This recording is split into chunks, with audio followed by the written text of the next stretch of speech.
What is up, everybody? Jeffrey Lyles. You are listening to a new installment of Lyles Movie Files. I'm talking about the box office and a few other Hollywood notes because there were so many things that I could not wait to talk about with the fellas. I just needed to talk about it with you all. First up, the box office numbers from this weekend have come out, and not surprisingly, Snake Eyes G.I. Joe Origins did not top the list. For me, as basically a lifelong G.I. Joe fan, I think I've told you before, G.I. Joe was my first comic book. It's my second action figure toy line on the 3-3-4 scale after Star Wars. I watched the cartoon religiously, and anything with G.I. Joe perks my ears, my attention. I'm on it. When I saw that they were trying to do this G.I. Joe one more time, and maybe for the last time, because we've already had G.I. Joe Rise of Cobra, kind of failed to make much of an impact at the box office. G.I. Joe Retaliation did okay, but it also didn't set the world on fire. So we took a little bit more time to put out a new G.I. Joe film. I thought Paramount Pictures just had the wrong approach on so many levels with this. First off, Snake Eyes doesn't talk. We don't need Snake Eyes' origin. And if you're going to do it, you've got to do it right. You can't just go, let's make all these sweeping changes so the people who like Snake Eyes, who like G.I. Joe, who are in love with Snake Eyes' backstory, won't roll their eyes and go, what the heck were you guys thinking? That was a major problem with Snake Eyes G.I. Joe Origins. There are too many. What were you guys doing? I'm starting to think that Kevin Feige might be the luckiest person in the entire world, because some executives at Paramount Pictures actually just were like, okay, that works, do your thing, when he came up with this revolutionary concept of just making Iron Man a modern version of the comic book origin with Tony Stark. And then, okay, do this thing with Iron Man 2 and Hulk. And he just kept doing it until he got to Avengers, and bam, we have a new billion-dollar franchise. For some reason, these production companies just want to mess around and fiddle and tinker and fix properties that don't need to be fixed. And there's so many red flags from the very first trailer, from the first announcement, basically, of Snake Eyes, that I was worried about this one. And there is a blueprint that Larry Hama, who writes the G.I. Joe comic books to this day, who did it from issue 1 back in the 80s, he set up a perfect origin story. So it's not one of these situations where we had to come up with something because the writer didn't even bother to do it. So Larry Hama basically set it up where Snake Eyes, Stalker, Storm Shadow were Vietnam vets. During the war, Storm Shadow strongly hinted to Snake Eyes, hey dude, I have an opening in my family business. You're my boy, you're my best friend. Come join up with us. I'll make you part of the business. Stalker's an outsider despite being with them for all these months, but they're all part of this crew. During a big fight, Storm Shadow is close and tight enough with Snake Eyes that after Snake Eyes gets shot up, he runs back out to go save him, and not only save him, but to go recapture this picture of Snake Eyes' twin sister. These are all things you could easily switch over to a new war and make sense of with no problem. You just set it in Afghanistan, and bam, you've got that origin. The next part of the story, the comic book origin, has Snake Eyes come back from Vietnam, and General Hawk has to break the news to him, hey, your parents and your twin sister were killed in this tragic car accident. You're all alone. People don't really like the Vietnam War, so you're on your own. But he's not, because he still has his best friend Tommy, who said, hey, come out and join my family business. So then, with nothing else to lose and with nothing else around, Snake Eyes joins up with Tommy and his family, the Rashikagi clan, and he decides to train to become a ninja. This is important because it's set up where Snake Eyes has all this potential rage. I mean, his family was killed. He just went through a war. If ever there was a case of massive PTSD, this was it. And so he learns these new techniques. He becomes a ninja. Then there's tragedy there. He and Storm Shadow are on the outs. And then he's like, what am I doing now? Because I have nothing left. So he goes and retreats off to the woods in a cabin. And then Hawk and Stalker are like, yo, we're putting together this Joe team. You're one of the best who've ever done it. Let's put you on this squad. And then he's like, whatever, I'll join the team.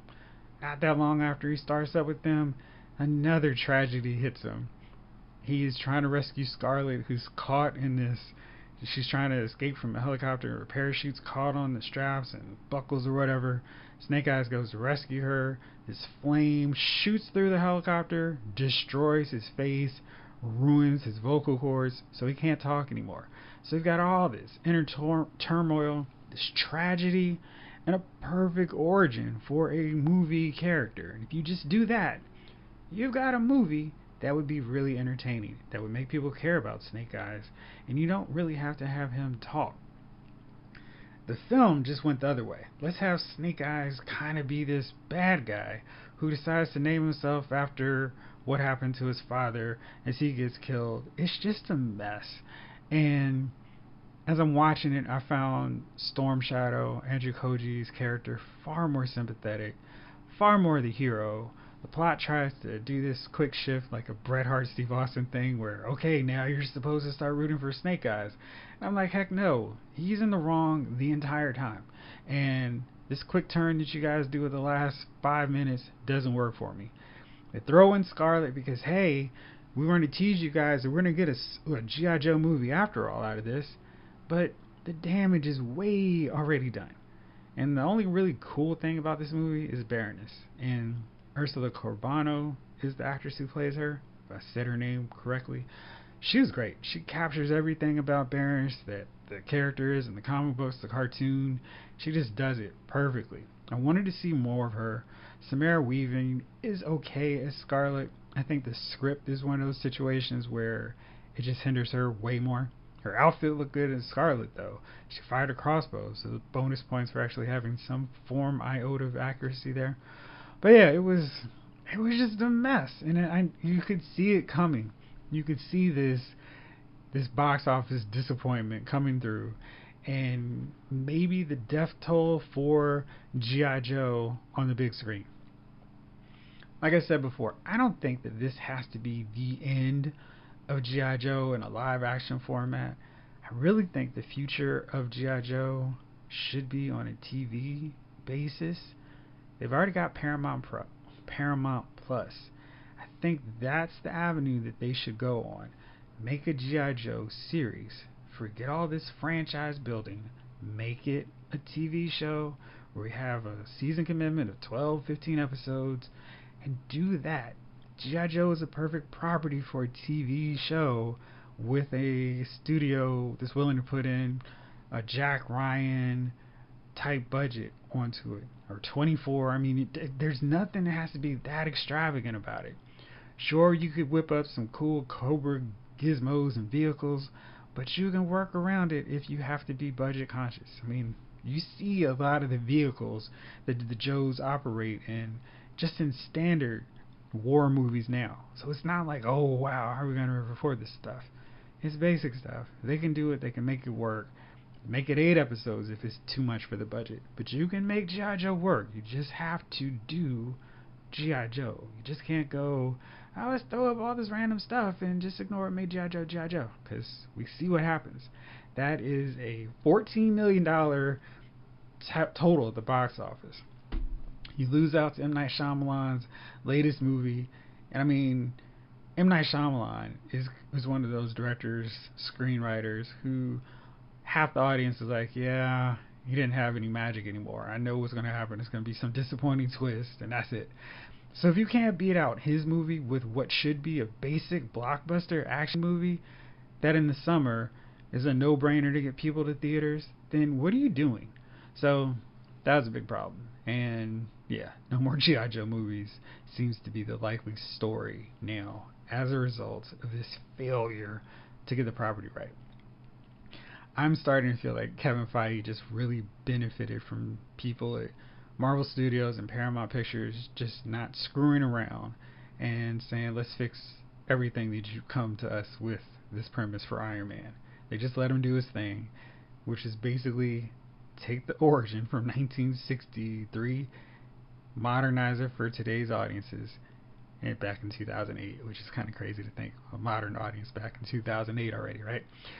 And just tell the story of Iron Man, and it works. And like I said, I don't understand why you make G.I. Joe so complicated, where it's like, all right, well, we got to do this, we got to do this. Let's change this part of him, and let's give him a mask, a helmet with a visor for no freaking reason at the end of the movie, just because that's what Snake Eyes wears. Awful. I'm so upset about this thing, if you couldn't tell. Yeah, but I mean, they should have done so much more with Snake Eyes. It could have been a great movie. It could have been a great franchise. I feel like there's so many G.I. Joe fans who could have walked Paramount through how to do a G.I. Joe movie, let alone a Snake Eyes solo standoff film. Anyway, enough about that, I think. So, there was some other really weird news that came up here today. So, if you've been a fan of the CW verse / Arrowverse, you know Matt Ryan has played John Constantine for years now. The show Constantine on NBC was good. It was really good. For whatever NBC reasons, they decided, we're not going to run with this thing. We don't support it. So, the show got canceled after a really fun first season. But the CW-verse, the Arrowverse decided Ryan's great as Constantine. Let's find a way to keep him into the universe. So they brought him on to Arrow to help resurrect Sarah, Dinah, Laurel, whatever. Laurel, when they decided, hey, let's bring back this character and ruin everything we've been doing here. So anyway, they brought him back. Then he started showing up on Legends of Tomorrow. But now, because DC doesn't understand anything of what they're doing, one of the executive producers confirmed that Matt Ryan will no longer play Constantine. He's going to have to play a new character, Dr. Gwen Davies, because there is going to be a Justice League Dark on HBO Max, and J.J. Abrams is doing this Constantine reboot, and it is going to feature a quote-unquote darker take on the character, and will likely feature a person of color as the title character. So, to accommodate this HBO Max version, the CW version of Constantine has to go away.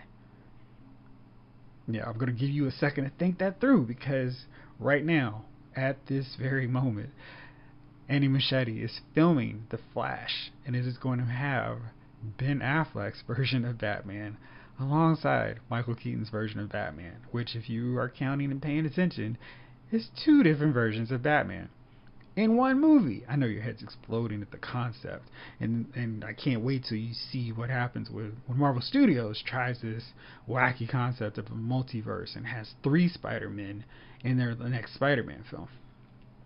But for whatever reason, DC doesn't think that we're competent enough to make sense of having a TV Constantine and another version of Constantine on HBO Max. So we have to get rid of one of them. I don't understand these guys. I mean, they're literally doing what they are getting rid of in one thing. So it's like, it's too confusing to have the same character in 2 separate shows, but we can have the same character in one movie. Like, that doesn't make any sense. Like, if you're watching Legends of Tomorrow and Constantine's there, you're not going, wait a second, there's a Constantine on HBO Max, and he's not even a white guy with blonde hair like the comic book version. What's happening? This doesn't make any sense. You're not doing that. I mean, DC is the home of the multiverse. I don't understand how we're about to watch Marvel Studios just snatch the concept of the multiverse and do it better than DC's properties. Like, that is blowing my mind. Way more than how Captain Marvel and Shazam were the same character, and then Marvel went and snatched Captain Marvel up, and now Captain Marvel is Brie Larson, her character, Carol Danvers, and Shazam has to just be the superhero with the lightning bolt. I mean, it's not even the same name. They're about to do the same deal with this multiverse deal, where people, the mainstream audience, are going to think DC is ripping off Marvel for coming up with multiple worlds and multiple Earths. That's about to blow my mind. But the reason is because DC is screwing it up. They can't even stay consistent with what they want to do with this deal. I don't understand this point whatsoever. And I've not watched Legends so far this season. I kind of want more superheroes on the show. I'm kind of getting weary and tired of watching all the cool heroes characters leave. Like Adam had to get kicked off the show. Dominic Purcell's Heatwave is leaving this season. So I mean, it's just like, I'm kind of out of it. I'm kind of over Legends, but I don't think this does Legends any great favors to have another comic book character taken off. I mean, it's literally going to be these random characters who don't even have powers anymore, and they're just going around screwing up time. But that's the problem, and they really, really, really need to just understand that people can figure all this stuff out. Last stuff on this one, The Flash is filming, and Ben Affleck is on set, and he's getting ready. So we're all ready to see what this is going to look like. Because apparently in the movie world, we can handle the concept of a multiverse. Black Widow is there. We've got the announcement now in terms of when it's coming out on digital and Blu-ray. Now this is kind of tricky because I don't think the film is set to come out, for standard regular release on Disney Plus until October. But it is coming out on digital on August 10th, and then you can get the 4K Ultra HD, Blu-ray, and DVD on September 14th. Which means if you have been waiting, you really don't have to wait too much longer to have it as part of your collection. And it's got 9 deleted scenes, so that's a pretty nice set of extras. I don't think there is even a 3D version of this film for me to go look overseas to get the 3D version of it, so that's going to be disappointing. I got Far From Home's 3D, through overseas. Definitely did the same for Endgame. But I don't think that possibility even exists now for Black Widow, which is really disappointing for me. Because I still happily enlist my Blu-rays with 3Ds so I can watch it on my TV, because I like the sensation of them coming out on screen at me. Alright, so that's it for this episode. Like I said, I just want to talk about this real quick. Just kind of go off one more time on why Paramount Pictures dropped the ball so mightily on a Snake Eyes movie, and now we're all surprised that it didn't do well at the box office. I know, right? Alright, so we'll be back. I will probably do another episode featuring the other figure reveals from this past weekend. I may wait until later on Wednesday just so I can include the Marvel stuff, but we'll see. But for now, thanks for tuning in. This episode of Lyle's Movie Files has been filed.